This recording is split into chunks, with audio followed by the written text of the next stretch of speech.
Welcome everyone. Let's dive into property investing.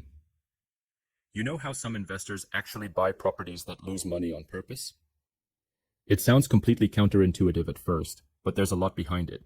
Yeah, it's wild, right? It's like, how can something that seems to lose money actually be a winning move? Exactly. It's all about strategy. Understanding all those numbers like yield, NOI, ROE, and then peeling back the layers to see how it all fits together. See, the Right. idea isn't merely about monthly cash flow, but building equity over time. Sure. And with so many aspects to consider, it's critical to figure out whether you want immediate cash in your pocket or if you're leaning more toward long-term wealth and tax advantages. Right on. The whole thing starts with defining what profitability really is. For most, profitability is about making money through rental income or selling for capital gains. But here's the twist. Not everyone measures profit the same way. Exactly. That's true. It's like comparing what the market says versus what your personal investment goals are. Market valuation is that sticker price if you sold today, while investment valuation drills down to your specific needs, your cash flow, your financing, your expected returns. Precisely. And that's where equity comes in. It's not just your down payment, it's also the principal you pay down over time, thanks to amortization. Absolutely. Speaking of amortization, the classic example is super enlightening.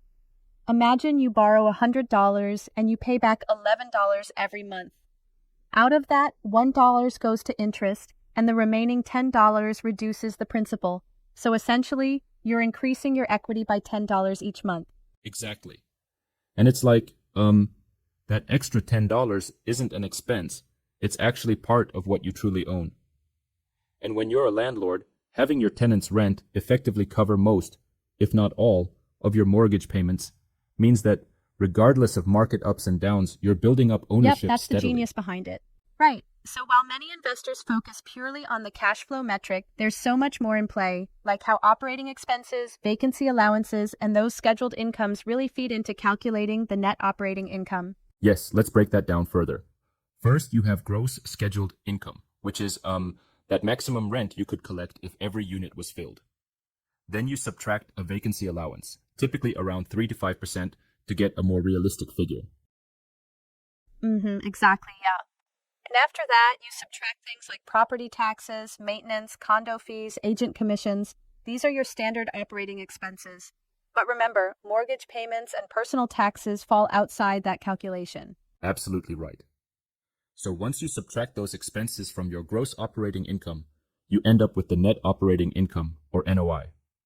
This NOI is like the core earning power of the property, the heartbeat of Yep, your that's a great investment. way to put it. And then comes the really exciting part, looking at the return on equity or ROE. There are a couple of methods here, right? Exactly. The first method is pretty straightforward. You take your NOI and divide it by your initial equity. For example, in a market like Singapore, even if the rental yield is around 3%, a smart investor could see an ROE of, say, 9 to 12% in the very first year if done right.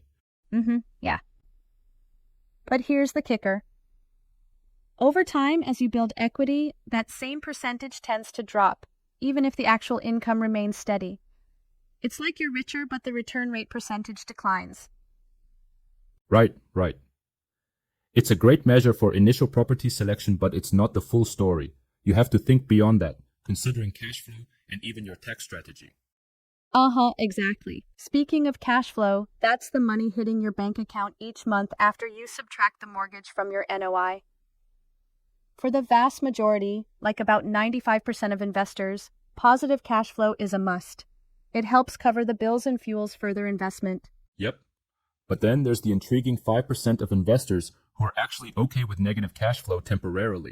That seems a bit risky at first glance. Exactly. And here's where a bit of healthy debate comes in.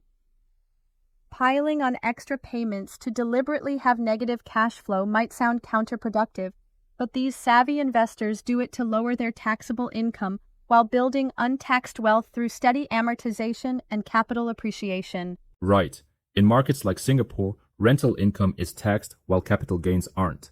So if you strategically put money in now, you're effectively shifting income from taxed to untaxed forms later on. It's a shift in how you view profit. It's not just about what you collect monthly, but the overall growth and tax efficiency over time.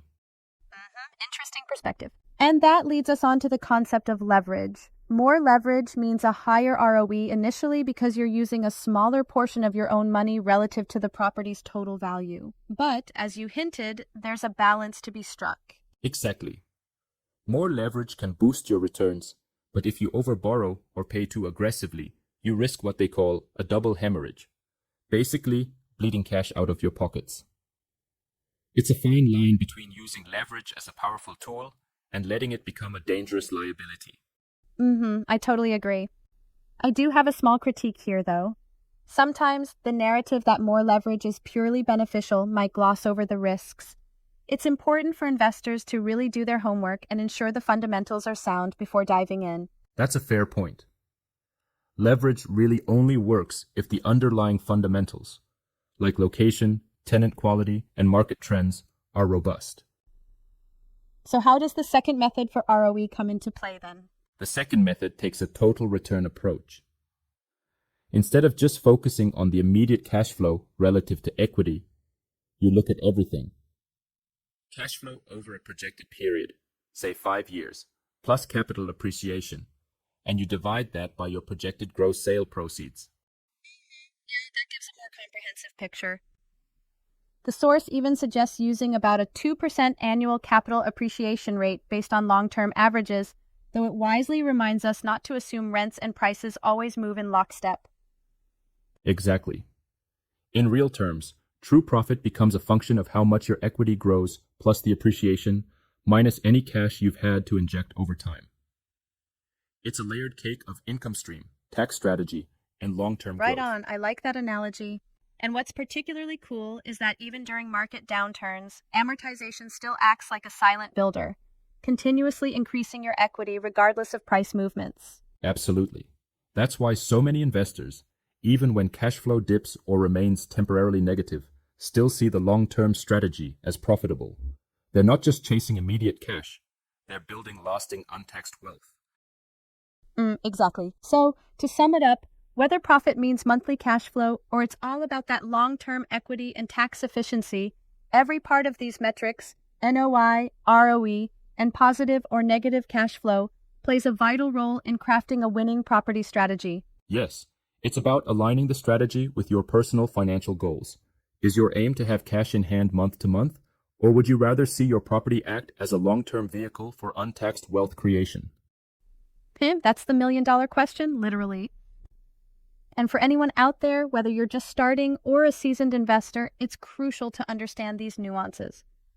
The numbers and metrics might seem overwhelming at first, but when you get them, they really change how you see every property deal. Exactly. It's like peeling back layers. Each metric tells a part of the story. And remember, it's important not to get lost in the formulas. Ultimately, your property strategy should match what profit means to you personally. Yep, absolutely right. For instance, if you lean towards being tax efficient, you might accept a bit of negative cash flow now for a bigger payoff later. But if you need that monthly income to reinvest, that's a whole different ballgame. Right. And when you think about it, each of these decisions, whether to leverage more, how much to pay down, or how much cash flow you can tolerate, plays into your larger financial picture. No doubt about it. So as we wrap up, the key takeaway is that the picture of profit in property investing is multifaceted. It's not just one number, but a combination of cash flow, equity building, strategic tax planning, and at times even accepting short-term negatives for long-term positives. Exactly. And for anyone listening, think about what profit really means to you. Is it the immediate cash in hand, or is it that cumulative growth and wealth efficiency over years? That's something to really ponder indeed. Well said. It's all about ensuring your property strategy aligns with your personal goals and risk tolerance. Absolutely. And if any of this sparked questions, or if you need help navigating these numbers, don't hesitate to reach out for a deeper conversation on mapping a strategy that fits your goals. Totally. This discussion really shows that property investing isn't just a game of numbers, it's a strategic dance between cash flow, equity, and risk management. Right. And by understanding these principles, whether you're looking at the allure of a high ROE or considering the tax benefits in a market like Singapore, you're essentially equipping yourself to make smarter spot on. decisions. So for everyone tuning in, reflect on what profit looks like for you. Is it the steady stream of monthly income, or is it the long game of building untaxed, lasting wealth, even if that means some rough patches along the way? Exactly. And remember, success in property investing is all about aligning your investments with your financial goals and knowing what each metric tells you. That's the real key. Thanks for joining in on this deep dive into the nuances of property finance.